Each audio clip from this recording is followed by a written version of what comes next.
Massive Warhammer reveals a surprising World Finals victory, and Total War gets a new DLC trailer. Stick to the plan, and we'll crush him! Welcome to Warhammer Wednesday, our weekly look at all things war games. Today, we've got a ton of Warhammer updates with a ton of new surprising army reveals, a surprising victor in the Warhammer World Finals, and a Total War DLC trailer.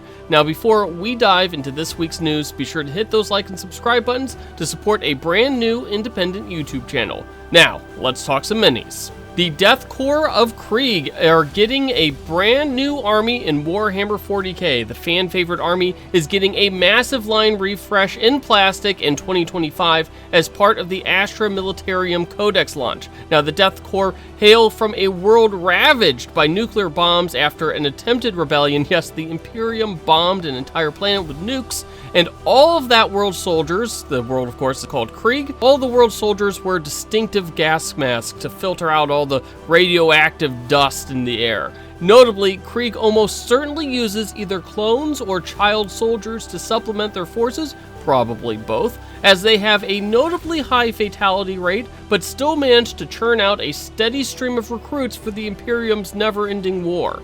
Now, this new line comes with several mounted units, complete with modified horses that also wear gas masks and have claws in lieu of hooves, as well as a massive artillery team unit that sits on a whopping 130mm large base. There's also a brand new hero for the Death Korps in the form of Lord Marshal Varnor Dreer, a long-lived commander that leads from the front lines. Now, the Death Korps will be getting an army box that will be getting released sometime in 2025. Also revealed for Warhammer 40k were brand new Aeldari miniatures, some of which are receiving their first updates in over 30 years. 6 new kits were revealed, including 3 new Phoenix Lord models. While Phoenix Lord Osterman and Phoenix Lord Baharath are both model refreshes, Phoenix Lord Lycus is a brand new character and leads the Warp Spiders, a group of Aeldari with the ability to make short-range teleport jumps. The Warp Spiders, the Fire Dragons, and the Swooping Hawks are also getting rebooted as well, with a planned release sometime in 2025.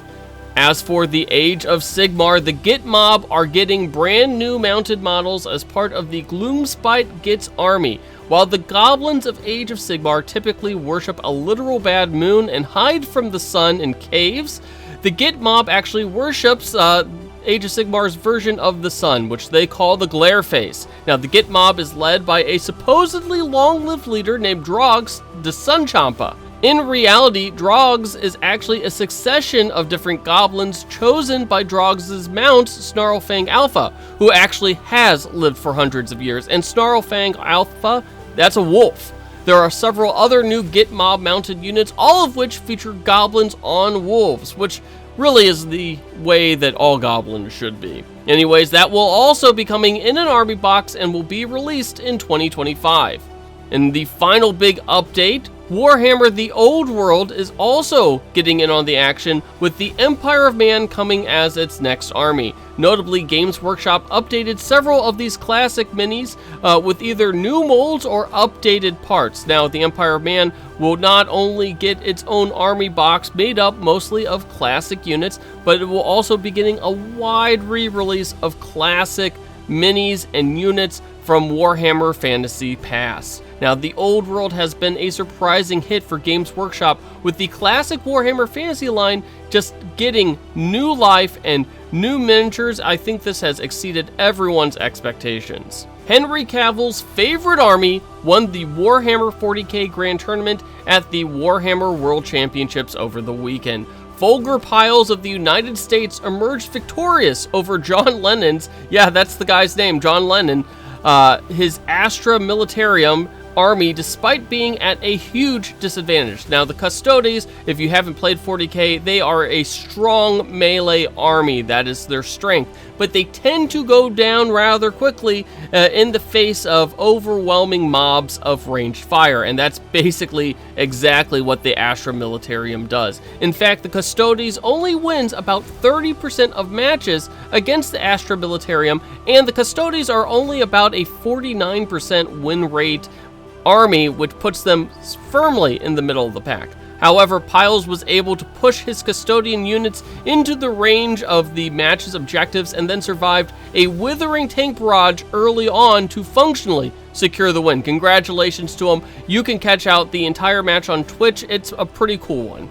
Might be the first major the Custodians have won in the last year. Coming in for the World freaking Championships. And finally, Total War Warhammer has announced new details about its latest DLC, which is called Omens of Destruction. This new DLC updates the Khorne, Ogre, Orcs, and Goblin factions. Each faction comes with a brand new legendary hero, also new units and new campaign abilities. Now, all of this is coming soon alongside a massive new patch. And all of this will be released on December 12th. These skulls are mine! With each kill, my power grows! Well, that's all the news that we have for you today. Let us know what your favorite story was in the comments section. And don't forget to like and subscribe to Above the Table.